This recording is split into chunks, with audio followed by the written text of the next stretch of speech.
облакувањето Христово, браќа и сестри, денес како извршивме, но се повеќе мислам дека облакување за мене беше и за вас, секако.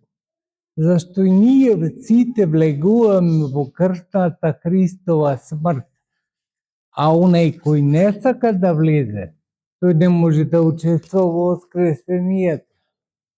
Затоа, како себе си да си правиме опело, иако малку недостојни со тие стихири што ги пеевме, зашто тие одговараа за Христа. Меѓутоа во Христа ние го добиваме ветениот и крст и воскресение. И кој учествува во неговиот крст, а тоа значи во неговото распетие, учествува и во неговото воскресение. Затоа денеска и покрај тагата која имаме, кога одиме кај некој покојник, денес се облекуваме во бело, затоа што знаеме што не чека. Не чека воскресение и живот вечер.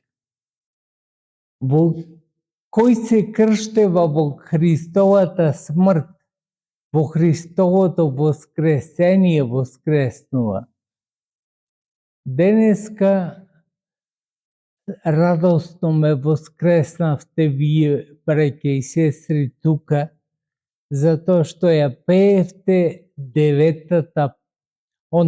пеевте третата песна од статиите, која одавна не сум ја слушнал да ја пее народот. Затоа што црквата од една страна е црква на Бога и народот. Ама ако во спасението наше учествува Господ, а учествува со неговата смрт и со неговото воскресение, требало да учествуваме и ние со нешто, за да изразиме нашата согласност дека сакаме да бидеме спасени.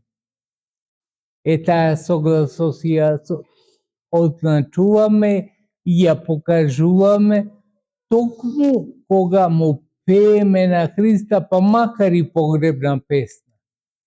Затоа што тоа не прави свесни нас, дека без крст и без погребението Христово нас ни нема воскресение.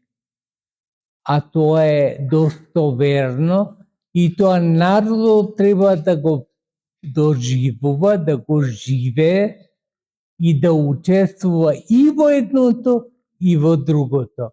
Ако сака да учествува во воскресението, значи неопходно да учествува и во неговиот крст, во неговото распајбетие, а тоа значи во неговата смрт.